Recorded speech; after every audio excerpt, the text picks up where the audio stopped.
So ngayon mga kababayan, eto nga yung ating pag-uusapan, no? Patungkol nga diyan sa tirada ni Jose Castro patungkol kay Robin Padilla. Dahil dito si Robin mga kababayan, mayabang kasi itong hayop na to. Napahayop ka tuloy.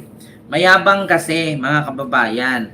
Kaya ngayon mga kababayan, tinanong ngayon at binanatan ngayon ni Jose Castro, mga kababayan at ng palasyo, itong si Robin Padilla, kung saan ito po yun mga kababayan, kung saan na daw yung paninindigan ni Robin noon, nung panahon na si Senator Trillanes ay inaresto nga, mga kababayan, ay nag-live si Robin or nag-vlog ba yon sa harap ng Senado at hinamon niya na kung meron daw warrant of arrest nilabas, sumunod sa batas at sumuko.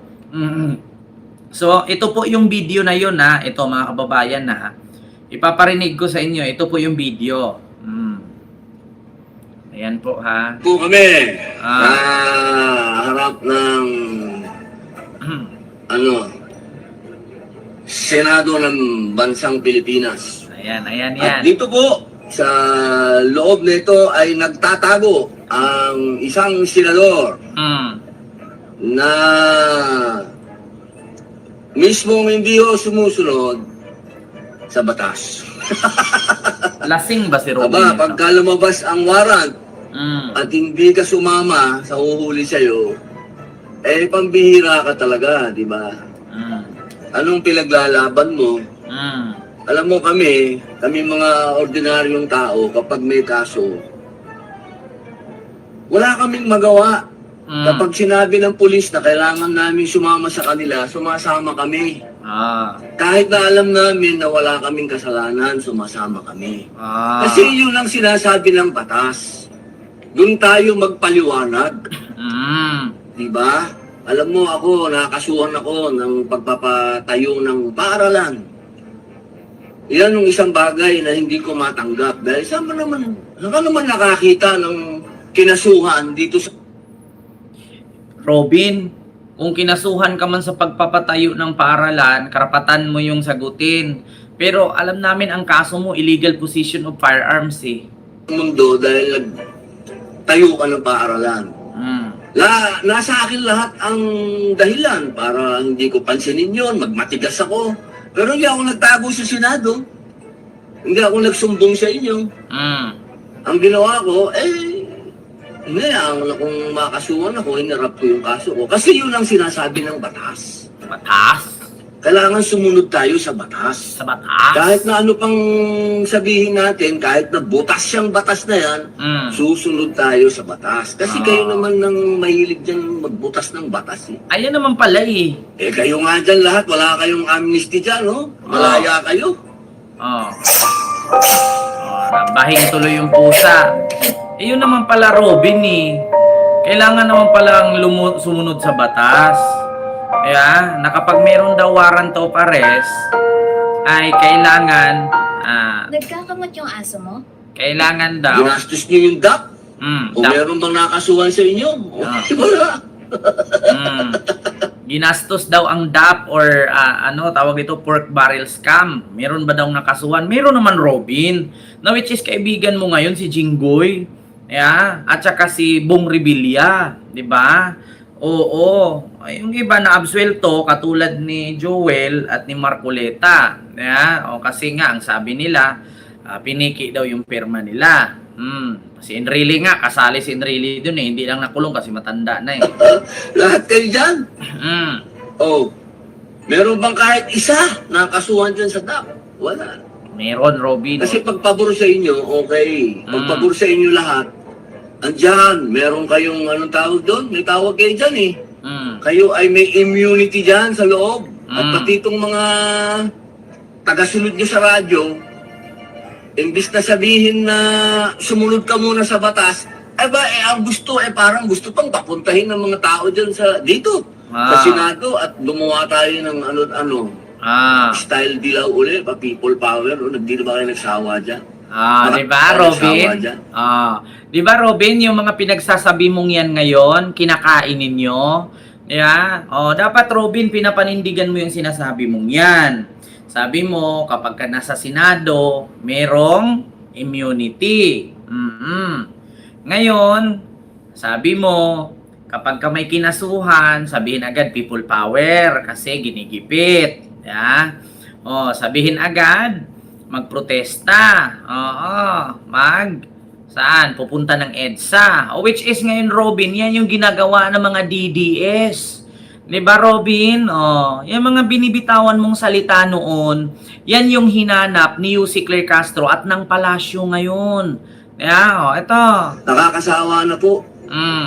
Huwag na kayong magtatawag na naman kayo ng mga tao, pwede ba? Magtatawag na. Mag-aaksaya na naman kayo ng... Mamaya dyan, ang balita ko, dyan kayo matutulog sa Senado. Ayan na naman. Mamaya daw, dyan daw matutulog sa Senado. Which is, di ba yan yung ginawa mo? Isang araw ka dyan sa Senado, pagka kinabukasan, tinakas mo si Bato. Di ba? Ayan na. Ayan, Robin, yung lahat ng binitawan mo ngayon, kinain mo. Yung mga sinuka mo. Yung sinuka mo, ito yung sinuka mo, ito yung niluwa mo noon na kinain mo ulit ngayon. 'Di ba? Ito 'yon, Robin. Kayo ba nagbabayad ng kuryente dyan? Ang bira kayo. 'Di ba? Ngayon tatanungin mo, kayo ba ang nagbabayad ng kuryente diyan? 'Di ba tapos naman na yung Senate session, ano pang tinagal nyo diyan sa Senado? 'Di ba tapos na 'yon? Kaya nga umuwi na si Risa Hontiveros, si Gatchalian at si Pangilinan at si Bam Aquino eh. Tapos ngayon, iiyak-iyak si Pia Cayetano kasi hindi man lang daw siya kinumusta. Kung umuwi kayo ng maaga, hindi naman pala kayo nagbabayad ng kuryente dyan. Anong tinagal nyo sa loob ng Senado? Tapos questionin nyo yung mga senador na umagang umuwi, tapos naman na ang sesyon. Dapat, Robin, itong mga niluwa mo noon. Kami nagbabayad dyan. Ano ba naman yung Di ba? Kami nagbabayad dyan. Ngayon, Robin, kami nagbabayad ng sahod mo, pero wala kang kwenta. Tinakas mo pa yung pugante. Sabit Dapat. kayo dyan sa authority? Kung merong warrant talaga, ano ba naman yung sumama ka muna, pare? Kung may warrant, edi sumama. Di ba? Dapat pina-implement mo kay Bato yan. Di ba? Yung mga sinasabi mong to, dapat pinapanood mo to, Senator Robin. Dapat ni-rewind mo sa utak mo. Itatak mo sa kukote mo to, nakahihiyan ang ginawa mo. May pagani-ganito ka pa noon. Tapos, kinakain mo lahat ngayon. Di ba? Hindi ka ba nahiya? Anis, hindi ka naman gagalawin ng mga sundalo at kabaro mo naman yun. Hindi rin naman siya gagalawin ng mga pulis kasi kabaro din naman ni Bato mga pulis ngayon. Di ba? Well, hindi mo sila kaparehas kasi sila loyal sa katipunan ko.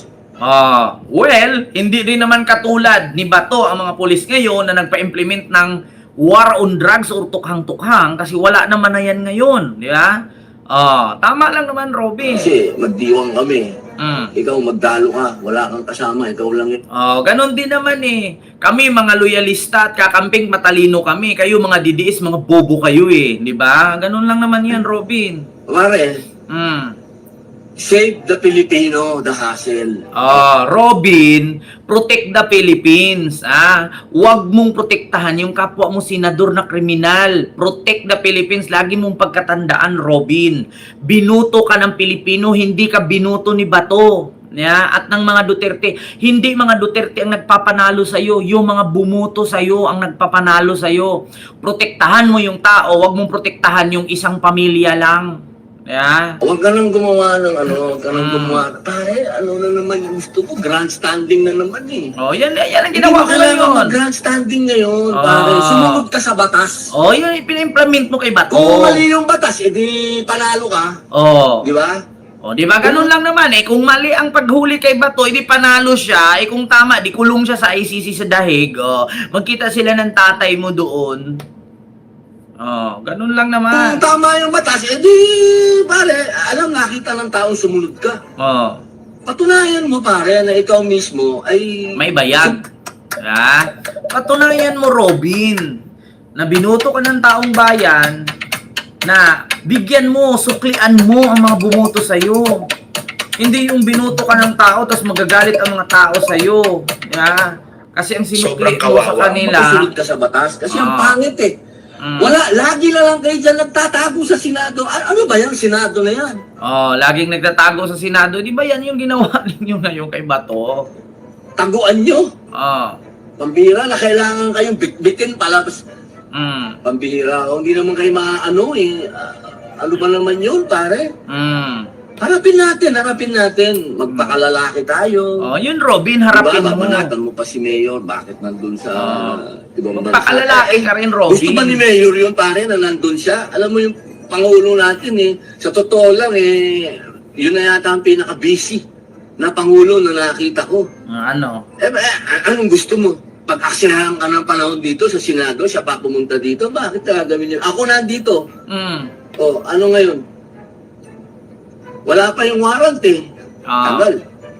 Diba? Wala pa daw pala yung warrant eh. Ang tagal. O, ayun, bit-bit na ni Trillanes yung warrant. O, bakit hindi mo iharap si Bato? Bakit mo tinakas ng madaling araw? Sinakay pa sa kotse mo. Diba? Nainip na nga ako. O, nainip na rin taong bayan, Robin. Pambihira, pare. Kapag tinakbuhan mo yung warrant na yan, ano ba naman yan? Eh, palagay ko, ngayon, pwede mong batch. Batch naman kita sa Siena, pare. Medyo itaas mo naman yung natin.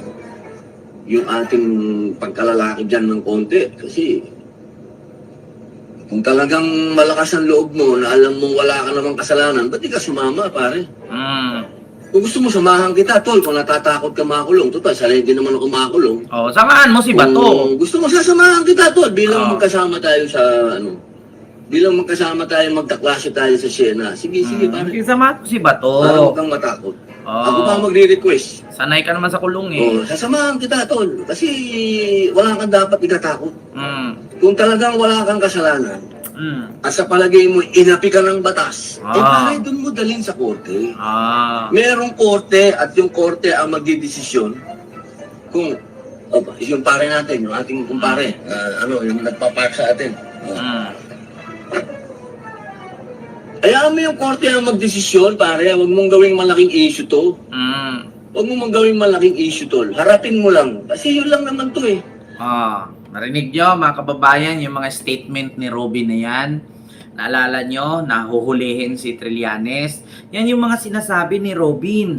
Ngayon, mga kababayan, siningil siya ngayon ng palasyo at ni Yussi Claire Castro kung nasaan na yung kayabangan ni Robin na yan. Ito, pakinggan nyo ha, mga kababayan.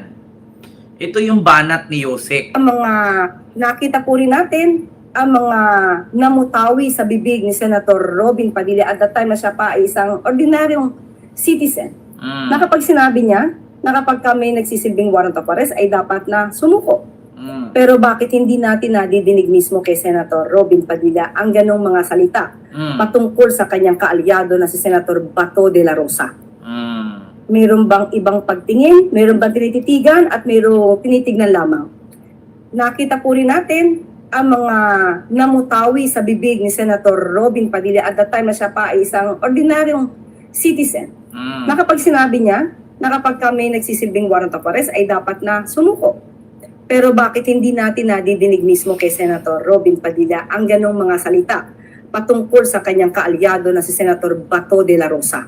Diba? Mayroon bang ibang pagtingin? Mayroon bang tinititigan? At mayroong tinitignan lamang? Nakita po rin na Diba? Narinig nyo, mga kababayan? Ayun po yung buwelta ng palasyo. Makuda kasi ito si Binoy. Ang hilig kumuda, ang hilig bumanat. Ngayon, asa na yung paninindigan mo, Senator Robin?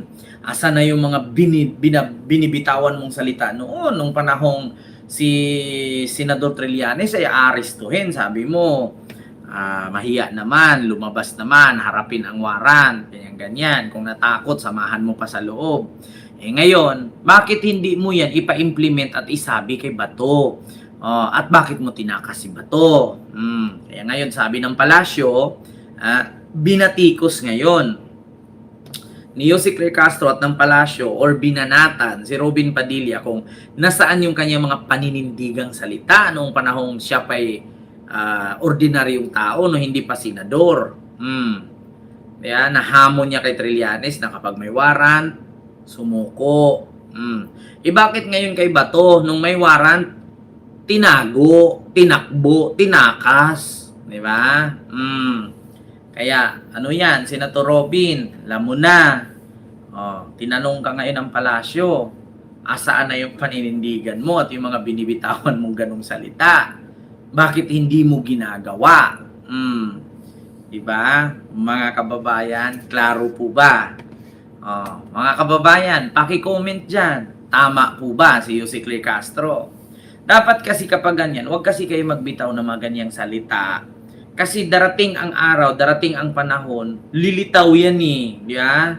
Oo, lalabas yan. Di ngayon na back to you ka.